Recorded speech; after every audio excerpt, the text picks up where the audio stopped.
What is up, YouTube, and welcome back to another episode of Life of a Jobbing Plumber.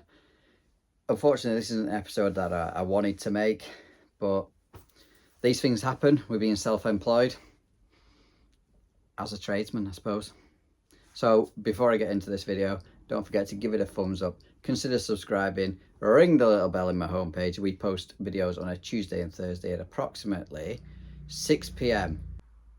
And as I'm filming this, it is Christmas Eve, so I'd like to wish every single one of you a very happy Christmas and a happy New Year. We will be posting videos over the Christmas break, so keep an eye out for them. Try and keep you entertained whilst you're off. Right, so let's get into this one.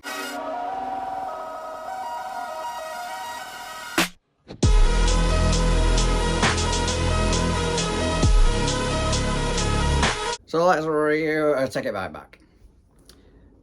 This job was for a family friend of my parents. It was a boiler swap, a system boiler swap. Current boiler that was in was a Worcester, approximately 20 years old. He wanted it swapping out for something a bit bigger kilowatt. It was a 24 kilowatt, I believe that was in. So we're going to put a 30 kilowatt, 8,000 life in. As I'm doing this as a family friend, I wanted to save the customer as much money as possible. So I said to them, you just buy the boiler. Me and my dad will come fit it in a day. Happy days. He was happy with that. He just asked for me to send a list over of what he needed, which was, he already had a Nest thermostat, so we weren't changing that. All we was changing was the boiler, the flue, and installing a Worcester filter, so we could comply with the 10-year warranty on the boiler. I did say at the time, they do offer a 12-year warranty for extra £150. Seemed happy to go ahead with that. Although none of this, all this was verbal in the mix of a conversation. So we turn up to do the job.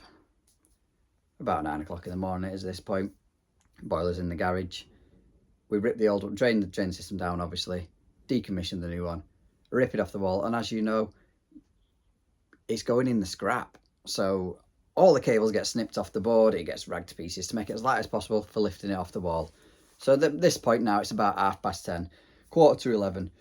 My dad starts unboxing the new boiler and says, I'm just cleaning up at this point, and says, there's a lot of space in this new boiler.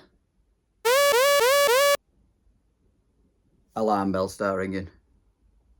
Why the hell is there a lot of space inside the new boiler? So I go around into the garage to have a look. The expansion vessel, that's what I can see from the back. The expansion vessel isn't there. So I was like, wait, what?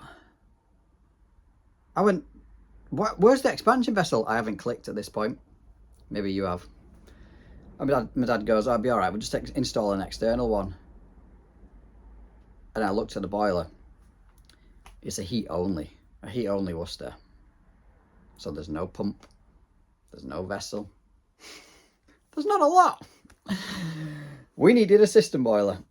So panic sets in them, ringing round, trying to find a boiler. Even though the customer supplied this one, I managed to find one. Not going to mention no names, but at a local merchant, well, a merchant's, not very local, 50 minutes away. Customer says, I'll go and pick it up. Yeah, whatever, fine. He goes and picks it up. Me and my dad are sat twiddling our thumbs until 11:45 when he turns back up. We'd prepped, we'd flushed, we was ready to go, really. So we fit the boiler, happy days. Minimal pipe work needed, although I wanted to alter them, drop them down the back of the Worcester. It needed a new filling loop and just a little bit of alterations with the condensate. I didn't get any pictures of this. I just wanted to be in and out in the day. Job done. I was going to film it. However, when I found out that the boiler wasn't, I had started filming, and when I found out the boiler wasn't the correct one, my head went. I had no time to fit it in any other time. We needed that boiler today and it needed to be up and running. So, job's complete. It's commissioned, everything's done, customer's happy. Bear in mind, I hadn't given a price for this job. They just wanted it doing. So it comes to payment. To which he says, how much do I owe you? I said, I'll total up what I've used and I'll send you an invoice. Fine, he's happy with that. So I sends the invoice across. He then replies back with a embarrassed emoji saying, you better send me your bank details. I didn't think anything of it. He's got a dry sense of humour anyway. Sent the bank details across. He then paid. Never heard a thing. A week later, I'm just dropped my son off at school. His wife is dropping their grandkids off at school. She collars me at the end of the school drive. Dan, she shouts me over. So I turn around and say, yeah, expecting them to be like, oh, that boiler is so much better than the last one. Yada, yada. No. She says she is disgusted in how much I have charged them for the job. For the time it took and for the materials used, you have ripped us off. I actually, at this point, says, are you serious? She said, yeah. I went, right, whatever then. I'll send you an itemised bill across. And she walked away. And that was that.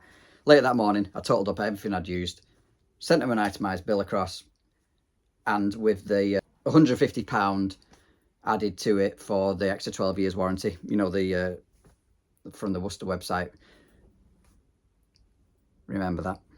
What I charged was a grand total of £589.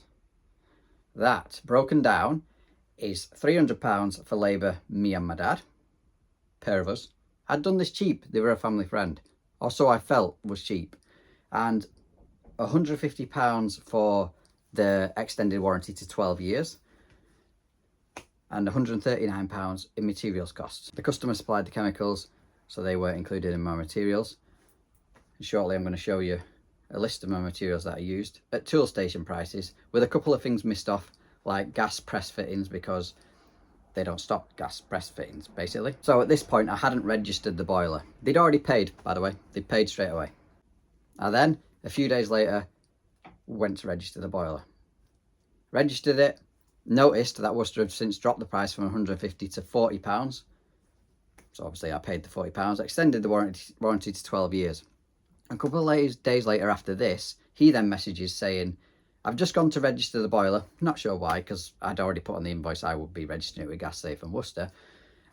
Although it stays awaiting payment for the 12 years. Now, he then includes in that message, I'm not bothered about the 12-year warranty, so just refund me the £150. So I then messaged him back saying, I have done the 12 years, although it only costs £40, so I'm happy to refund the 110. Just send me the bank details across. He sent the bank details across, I refunded the £110. That was the end of that. So now the job's only cost £479. They then go and visit my parents a couple of days later. My mum confronts them because she's really not happy. As you wouldn't. So, what they're not happy with is the materials cost. Now he says it's he said to them it was £160 when it wasn't. It's £139. I don't know why he's over exaggerated the price. It was £139. Apparently that was miles too much. Shouldn't have cost that much. Don't know where I've worked out how it's come to that. So this is where the next clip comes in. So I hope that's showing up for you, but this is basically what we've used. 250mm street elbows, reducer, equal T's, brass strain, cork extended one, because obviously I'm using press, an overflow coupling, 2 bends, length of overflow pipe, some M-feed elbows, copper, clips. I went through all this after I got slated outside of school. I wouldn't normally put things like clips on and stuff like that, but like I said, there's a couple of things missing. That's a grand total of £128. Wouldn't normally go through details like this, but I felt like I needed to prove myself in this situation. So as you can see, that is Tool Station's prices of what I've used for that job. Not ripped them off. Don't worry, I'll not be bothering wasting my time sending him a picture of that materials, because they're obviously of that. They've obviously got that mindset of that I've ripped them off, and it's really unfortunate because they've been good friends with my mum and dad for a long time, and whether they sort it out or not is up to them. I didn't want them to fall out. They've got a grievance with me, not them. What will solve this now is absolutely nothing. I don't want an apology. I don't want anything. I just won't work for people like that again. But the lesson learned is probably don't work for family and friends. Give a price every single time. Don't go in there assuming they'll be happy with whatever you charge. I did this incredibly cheap, in my opinion. Let me know in the comments roughly what you'd have charged. You know the materials cost. Didn't make anything on that. It's just labour cost for 2 people. £300, but that wasn't what their issue was. It was the cost of the materials. Anyway, I hope you've enjoyed this video. Don't forget to give it a thumbs up. Let me know your opinions in the comments down below. And guess what? I'll catch you on the next one. Happy Christmas.